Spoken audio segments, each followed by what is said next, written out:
hidhadhee wallahi baatii jaansan yoo xiqqaatte wallahi nama 15 nyaachisu ture yoo xiqqaatte nama 15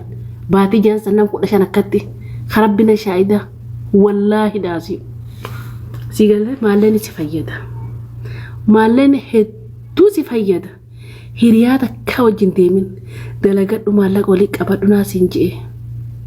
wallahi daasi tanumaan siidhaako anamma an intala oromooti bakka intala oromooti tettinaan deemurra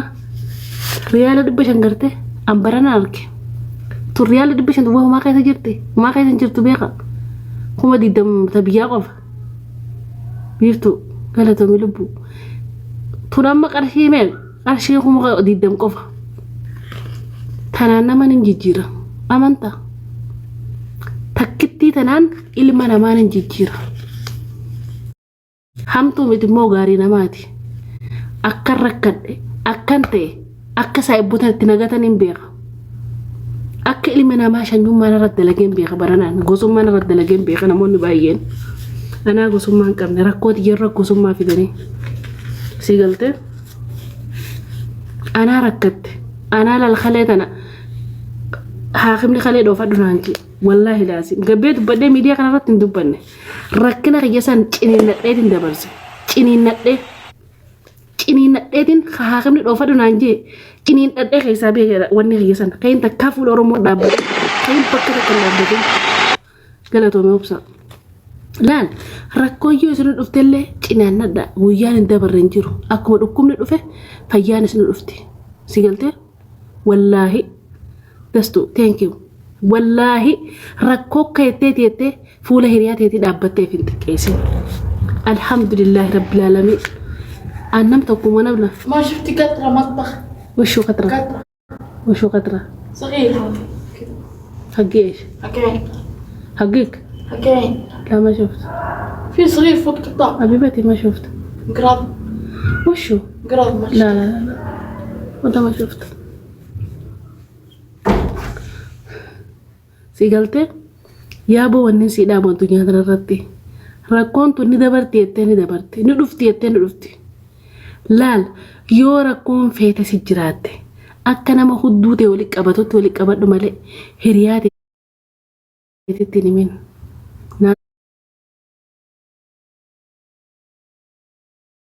sinjee walla toreeri fadde akaan gaari fedhe anuma biira maali fi obboleetiitiya waa hedduu dhugaa wal biraa ni qabna إن مع العسر يسرا ركنا بود بلو تجرا لا دوغونغرو تاكجي challenging sukunnamun jaaladhu maaliif jennaani ammallee rakkatuun sumudatu hungaariidha irraa baratte wanni guddaan bakka qofte sanitti hafu namni qofuun gaariidha qofti achi tafuu qofaatu dogongora irraa baratuudhaatu sirra jira waan ta'eef rakkoon sukunnamuun illee gaarii rakkoo sanirraa waa baratta waan ta'eef rabbiin tanaaf rakkoo godaan bal'inaatu jira jee awgaati keessatti amma kana haasuutu si ani fi bakkan taa'utti miira keessa galeetiin si hojii dhageeffachaa ture inshallah kana caala jijjiirama irratti hojjettee bakka guddaa illee rabbi si haa ga'u hojiin illee agarsiisuu qabda jeetii yaada waa hedduu gaa qormaata jiruu kana keessatti nama qunnama obboleeyyiin kiyyalleen warra dhaggeeffatan warraanii hubattan jeetii yaada rakkoon wayi nama barsiifti sirritti rakkoon nama barsiifti hedduu rakkoon waa nama barsiifti absaaratti rakkoon akka malee waa nama barsiifti anuma gaafa koronaan naqa beefi yoo tanaa tokko sanii yaada dagziyate amma reefu rakkoo kan keessan himtu wallahi lazim sayyaada deetin taa'ee